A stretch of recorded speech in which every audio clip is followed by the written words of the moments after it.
হ্যাঁ মাদ্রাসায় পড়তাম আগে। না ওই সে বাইরে সুতিরাটি নাম শুনেছি, সুতিরাটি পড়তাম। হ্যাঁ হ্যাঁ, তাহলে এ তো খুব সমস্যা, তোকে ভয় লাগে না তো? তাহলে ভূতিরা তাহলে ছাদের উপর ক্রিকেট খেলে?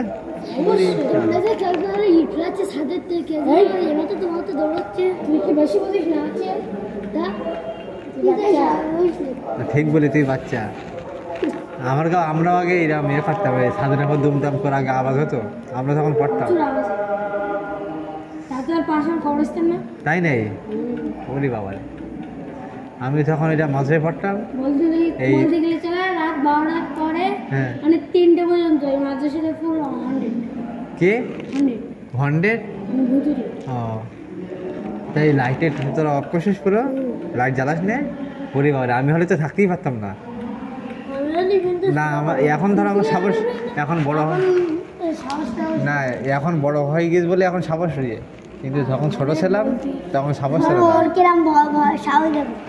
সন্ধ্যেবেলা এতে তো লাইটের চুরি করে বাড়ি ঢুকতে দিচ্ছিল, একা পুরো পাট খাতে, একটা পাট খাতে, তাহলে তো সাবাস বলতে হবে।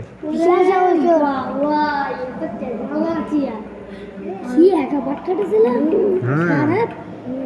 ভাই, তুই শিয়াল টিয়াল দেখবি করবো পাট খাটের মধ্যে শিউরি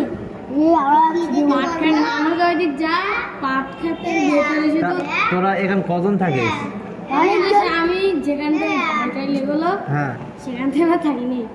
তা ও বলতে তোরা এখানে থাকিস তো? এখানে কজন থাকিস? এটা ক্লাস আর ওইটা ক্লাস, তাই তো? 4 ক্লাস। আর এটা হ্যাঁ হেদায়তুল। তা ওখানে বড়রা থাকে নাকি ওপরে? হ্যাঁ ঘরে। আর তোরা সব এখানে, তোর যদি রাত্রে কোনো সমস্যা হয় কি করবি, কি করিস? কি হুজুরি আপনি কেউ ওপরে থাকে না? কেউ থাকে যখন পালা থাকে। ও এমনি নো টেনশন, সিসি ক্যামেরা নেই। ও সিসি ক্যামেরা আছে, তাহলে ঠিক আছে, তাহলে কোনো সমস্যা নেই। যেখান থেকে সিসি ক্যামেরা লাগে রমজান মাসে, সেখান থেকে সিনেমা হয় না। ও তাহলে মানে ভূত আসলে পর সব ক্যামেরা ধরা পড়বে, সব ধরা পড়ে। এত কুকুর ডাকা ডাকবে শুনলে মানে তখন মাথায় হবে। বাংলাদেশে ভিডিও করতে একটা কবর, আলম ভাই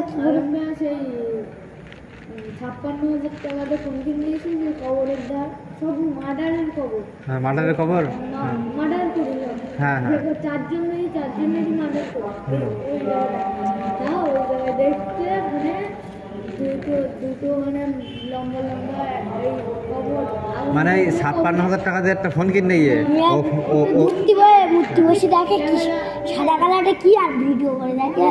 ও মানে ওই ক্যামেরা মানে কবরে ফেলে চলে যাচ্ছে, তাই তো? দামি ফোন বলে তা না, মানে সাদা যাচ্ছে এরকম পেশাব করতে বয়ে সামনে সাদা মতন এটা দেখ, আর জুম করে দেখে আগুন জ্বলছে। ও তাই ফটো তুললে আর ওটা দেখো, মানে দামি ফোন তো দামি ক্যামেরা জুম করে আর চলে যাই তো। হ্যাঁ ওই কবরে আগুন জ্বলতে, আর দুই পাশে তাহলে মনে হয় জাহান্নামে আগুন জ্বলতে মনে হয়। তাহলে বাংলাদেশে ফটো ভিডিও করে তো বাংলাদেশ হাতে পুরো